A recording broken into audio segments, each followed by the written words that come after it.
জয় মা তারা, জয় গুরু বামদেব। গল্পকথায় তারাপীঠে আপনাদের সুস্বাগতম। একটি কিংবদন্তিতে বলা হয়েছে যে বশিষ্ঠদেব তারার রূপ প্রত্যক্ষ করে এই স্থানে তারার অবতারে সতীর পুজো করেছিলেন, যা ইতিমধ্যেই তারাপীঠ নামে পরিচিত।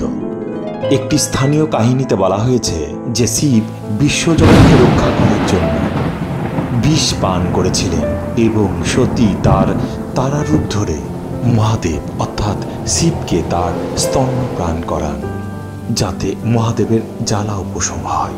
এখন দর্শন করুন মহাপীঠ তারাপীঠ থেকে সেই আনন্দরূপী তারা মাকে। মায়ের কৃপায় সকল দুঃখ নাশ হোক, দ্বারকা নদীর ঢেউয়ের মতো সব ধুয়ে যাক মনুষ্য জীবনের যত পাপ জ্বালা। মহাযজ্ঞের আগুনে পুড়ে পবিত্র হোক আমাদের আত্মা। জয় মা তারা।